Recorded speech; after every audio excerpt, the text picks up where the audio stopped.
wa magonjwa wa mgonjwa kumradhi mwenye maambukizi na husambaa wakati wa kukohoa, kupiga chafya au kuzungumza. Taarifa inaendelea kusema kwamba vile vile mafua makali ya influenza na uviko 19 huweza kuenezwa kwa kugusa mazingira yaliyochafuliwa na majimaji yanayotoka kwa mgonjwa. Dalili za magonjwa haya ni homa kali, kikohozi, maumivu ya afya ya mwili na mwili, mafua, kuwashwa koo na uchovu. Ndugu wananchi, takwimu za ufuatiliaji zinaonyesha kuwa katika kipindi cha mwezi Novemba hadi April kutakuwa na ongezeko la ugonjwa wa mafua makali ya influenza na uviko 19 hapa nchini na duniani. Hali hii inakutaka kila mmoja wetu kuchukua tahadhari kwa kuzingatia yafuatayo. Mosi, kufunika pua na mdomo wakati wa kukohoa na kupiga chafya. Pili, kunawa mikono kwa maji tiririka na sabuni na kutumia vitakasa mikono. Sanitizer, ndio. Tatu, kuepuka misongamano sio lazima. 4, kuvaa barakoa unapokuwa na dalili, unapokuwa karibu na mtu mwenye dalili au ukiwa kwenye maeneo ya msongamano. Lakini 5, kuzingatia usafi binafsi wa mazingira. Namba 6, kuwahi katika kituo cha kutolea huduma za afya kupata matibabu stahiki. Vile vile kuepuka kujitibu na kutumia antibiotiki bila ushauri wa wataalamu wa afya. Na taarifa pia nasema hiyo ni kwamba vile vile wizara inapenda kutoa tahadhari kwa ugonjwa wa homa ya dengu kutokana na maeneo mengi hapa nchini kwa katika kipindi cha mvua za masika zinazopelekea kuongezeka kwa mazalia ya mbu. Hiyo ni taarifa pia kuhusiana na dengu. Lakini pia katika wizara ya afya pia imetoa kingine pia imetoa taarifa pia kuhusiana na kuongeza kasi ufuatiliaji magonjwa ya mfumo wa njia ya hewa. Habari hii imetokea masaa 18. Tunaamini baadhi ya wasikilizaji wetu pia hawajapata wasaa wa kupata taarifa hii. Kwa hiyo sisi kama daraja la taarifa tunawapa pia taarifa. Kumbuka jambo hili limekuwa ni jambo zito na ni jambo ambalo linaenda kushika maisha ya watu. Nikirejelea kwa haraka ni kwamba serikali yaagiza kuongeza kasi ufuatiliaji magonjwa ya mfumo wa hewa. Hii imetolewa na Hassan Kimweri kutokea Morogoro. Serikali kupitia Wizara ya Afya imeagiza hospitali za rufaa na mikoa, taifa na wilaya, vituo vya afya kuongeza kasi ufuatiliaji wa magonjwa ya mfumo wa njia ya hewa pamoja na magonjwa mengine ya mlipuko. Mganga mkuu wa serikali Dr. Grace Magembe ametoa maagizo hayo leo Februari 25, 2026 mkoani Morogoro wakati akizungumza na waganga wakuu wafawidhi na watendaji wa vituo vya kutoa huduma vinaofanya ufuatiliaji wa magonjwa ya mfumo wa njia ya hewa, yani Central Surveillance Centers. Na tunanukuu maneno yake: tunaendelea kuviwezesha vituo vingi zaidi katika ufuatiliaji wa magonjwa ya mfumo wa njia ya hewa, hasa ukusanyaji wa sampuli mapema na kuwasilisha mapema maabara ya taifa. Kazi hii ni ulinzi wa nchi dhidi ya magonjwa ya mlipuko na hakuna mbadala, alisema Dr. Magembe kumradhi. Lakini katika taarifa hiyo masaa 18 yaliyopita inasema pia Dr. Magembe ametumia nafasi hiyo kuwashukuru wadau kuendelea kushirikiana na serikali katika kukabiliana na magonjwa ya mlipuko, wakiwemo shirika la afya duniani WHO na pamoja na shirika la kimataifa la PATH. Kwa upande wake mkurugenzi msaidizi wa ufuatiliaji wa magonjwa ya mlipuko kutoka wizara Dr. Vida Mbaga amesema Tanzania imejenga uwezo mkubwa wa kukabiliana na magonjwa ya mlipuko. Kwa nini tunawaambia wasikilizaji wetu hili ni swala mtambuka, ni swala ambalo linaenda kugusa maisha ya watu. Nadhani hivi punde tutapata nafasi pia bado tuko kwenye mazungumzo na mtaalamu wa afya atatuambia ni kwa namna gani sasa watu wachukue tahadhari hizo, kana kwamba watu tusiishi kwa mazoea kabisa. Sasa magonjwa ambayo yamekuwa ya mlipuko yamesadifiwa, si ndio? Ni kipindupindu pamoja na dengu, si ndio? Tunaenda kuizoea sasa COVID-19. Si hivyo? Kwamba tunaenda kuizoea. Wewe unazoeaje ugonjwa? Kana kwamba maana hii ni mara ya pili. Ugonjwa uzoeleki jamani. Ni mara ya pili tayari.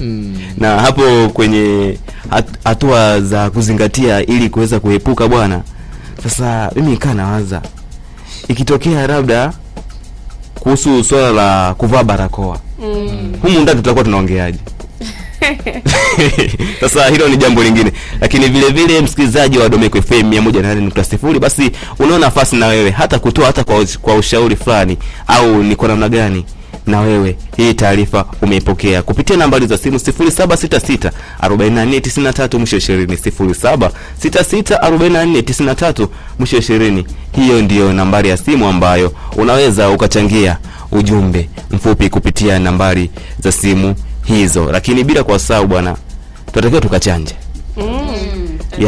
Sasa muda ule wa kuchanja tayari ndio umekwisha kufika. Kwa wale ambao tulikwisha kuchanja, tutasubiri tu tusikilize tena mamlaka husika, Wizara ya Afya wanasemaje kuhusu swala hili, kana kwamba tutachanja tena ama au nini kitaendelea, kitaendelea kama tulivyosema hapo awali, kana kwamba ugonjwa huu tayari hivi vimelea vimekuwa vinaji-update kutokana na wakati na mazingira. Kwa hiyo na sisi hata katika kuchukua zile hatua tunatakiwa basi na sisi tuendane na vyenyewe muda huo vimekuwa katika hali gani.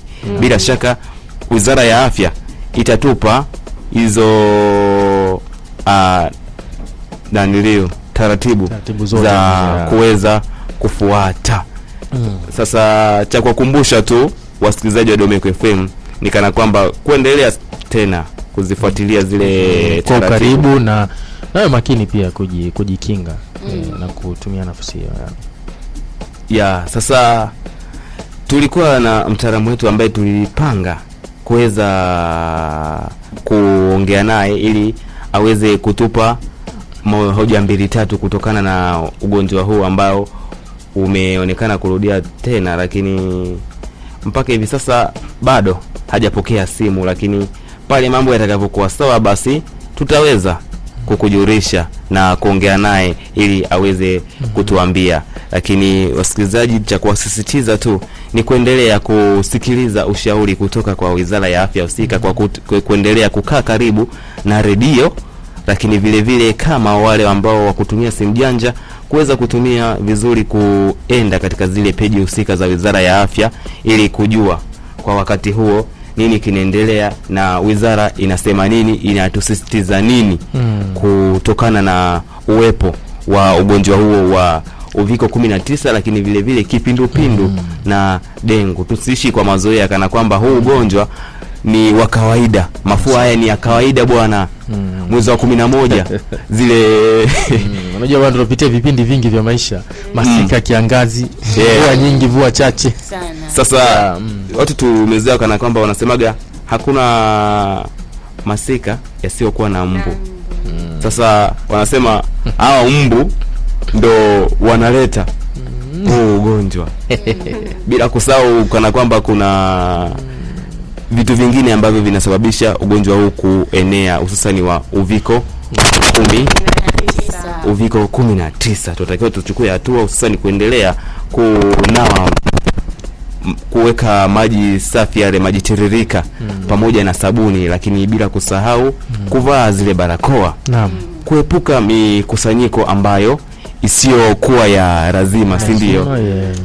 Lakini vile vile kama yani hiyo, kutokana na kuepuka hiyo mikusanyiko sio kwa lazima, kama unaona tu huna ulazima wowote wa kuweza kutoka nje basi au kwenda kukusanyika mahali popote, basi ni vyema tu ukaendelea kukaa ndani. Unajua hii hali bana kana kwamba inanitisha, tusije tukaambiwa tukae karantini tena. Nadhani macho na masikio yaendelee kusubiri sana na hilo. Hakika. Yawezekana pia kwani lakini pia tusubiri tu wanatuambia nini wao. Wataalamu na wenyewe. Wataalamu watuambie. Unajua hivi sasa msimu huu watu wengi sana wamekuwa wakishikwa na homa za mafua. Tunasubiri tu kana kwamba watatuambia, je, kwa wale ambao watakuwa na mafua, watakuwa na jinsi na mafua, je, wakae ndani moja kwa moja, wajiweke karantini, wajitenge na wengine ili kuepusha ile hali ya kuweza kusambaza au kuendeleza kuambukiza huo ugonjwa wa uviko 19. Maana unaweza kukuta tu mwenyewe unahisi kana kwamba una mafua ya kawaida, kumbe tayari ndo uviko 19. Na juzi nilikusikia una mafua Patrick. Sio kanitenga sasa, nimekaa sawa, nimetenga mara, ndio maana nasikika humu ndani sauti naipaza kweli kweli. Anatulazimisha tumwamini. Sawa bwana Patrick, tunashukuru.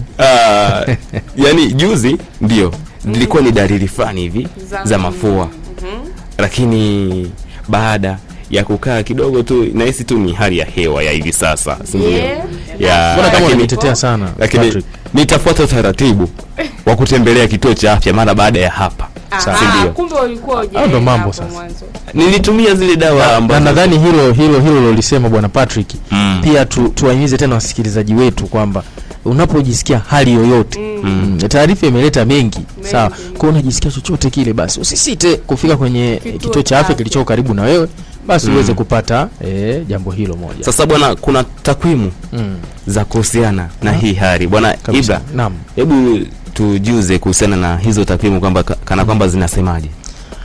Sawa sawa, na nadhani wasikilizaji tungepata nafasi ya kuungana na mtaalamu, lakini kwa sababu ambazo ziko nje ya uwezo wetu na yeye pia kutokuweza kupokea simu yetu, naamini tutaweza kuwa naye wakati mwingine. Hapa kwa haraka nina data na takwimu za taarifa za kitaalamu ambazo zinaeleza juu ya tahadhari dhidi ya influenza na uviko 19. Na taarifa hizi, ndugu msikilizaji wa 108.0 Domeko FM, zinatokana na vyanzo vya kimataifa kama World Health Organization na ripoti za hali ya magonjwa zinalotolewa mara kwa mara. Nadhani wasikilizaji wetu waelewe kwamba influenza ni nini. Influenza ni mafua makali, na viko 19 nadhani ndio nadhani tunafahamu wote, na kwa kuchagiza hapo ni yale mafua yanayotokana na ni ugonjwa unaambukizwa kwa njia ya hewa, kwa njia ya hewa na umeweza kuleta maafa sana toka kuanzishwa kwake. Tunazo taarifa kutokana na upeo wa magonjwa ya influenza kimaisha. Kila mwaka duniani takriban bilioni 1 kesi za mafua zinaripotiwa, ikijumuisha milioni 3 mpaka 5 ya kesi mbaya zinazohitaji hospitali na kusababisha matatizo makubwa ya afya. Milioni 1 ni watu wanaripotiwa kuwa na mafua, milioni 3 hadi milioni 5 kesi zinakuwa ni zaidi wale ambayo mafua yamezidi. Lakini pia kila mwaka watu 290,000 hadi 650,000 watu wanafariki kwa ajili ya vifo vya mapafu zinazosababishwa na mafua kwa watu wote ulimwenguni. Unaona athari hiyo. Na chanzo cha habari hiyo ni ripoti ya shirika la afya duniani WHO na Season Influenza Fact Sheet ambayo hii ni taarifa inayotolewa kila msimu na zinaratibiwa na shirika la afya duniani WHO. Lakini pia kuna takwimu kuhusiana na dalili, maambukizi na mikusanyiko ya magonjwa haya. Wametoa dalili za kawaida, lakini pia wametoa namna maambukizi yanavyosambaa. Virusi vya mafua vya SARS-CoV-2 yani uviko 19 husambaa kwa njia ya matone madogo yanayotoka kwenye hewa wakati mtu anapokohoa, kupiga chafya au kuzungumza. Lakini pia maambukizi yanaweza kutokea ikiwa mtu anakutana na uso uliochafuliwa na virusi. Taarifa hii inatoka kwenye Wizara ya Afya, taarifa ambayo pia inasimamiwa na shirika la afya duniani WHO. Lakini pia chanzo kingine ni kinga pamoja na chanjo, ambavyo inasema kwamba chanjo inapendekezwa kwa watu wenye umri wa miezi 6 na zaidi kama njia bora kupunguza magonjwa mabaya na vifo. Hii ni kwa mafua hayo makali, influenza. Lakini chanzo hichi kinatokana na ripoti ambayo ilifanyika na United States County Health Information na kutengeneza mfano wa sera katika jarida hilo la US County Health Information. Lakini kwa uviko 19 chanzo inapendekezwa kuwa kwa watu wazima kuanzia miaka 18 na kuendelea, lakini pia inashauriwa kwa watoto wa miezi 6 hadi 23 na watoto wenye hatari pamoja na wajawazito. Chanzo cha habari ni katika hilo makala pamoja na toleo la US County Health Info List, ambayo pia hii inaratibiwa pia na shirika la Winnebago County Health Department katika America, yani Marekani. Na kwa haraka kutokana na muda wetu, pia taarifa zimetoka namna za kujikinga na ukweli wa sayansi. Hatuweza kujikinga ikimaanisha ukweli wa sayansi ambayo wasikilizaji wanatakiwa wafahamu ili tuweze kujikinga na hatari hiyo. Imetoa hatua za kujikinga kama kuvaa barakoa, kuosha mikono mara kwa mara na sabuni ya maji, kuepuka mikusanyiko sio lazima, na kusugua kikohozi ama kikohozi kwa kiwiko cha mkono, sio kutumia mkono wako. Nadhani hili ni swali ambalo pia Patrick ulisema kwamba tutatumia njia zile. Nadhani imeanza kutolewa, na taarifa hii imetolewa na Wizara ya Afya Tanzania ikishirikiana na Umoja wa Mataifa, shirika la afya duniani. Patrick, hizo ni takwimu tulizo nazo kutokana na muda, nadhani tuishie hapo.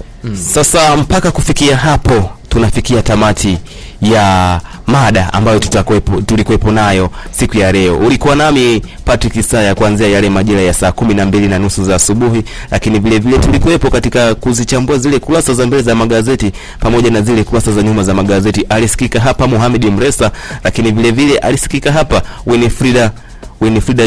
Winifrida George, lakini Abraham Alitwaza pamoja na Sora Masudi, na nikutakie usikilizaji mwema wa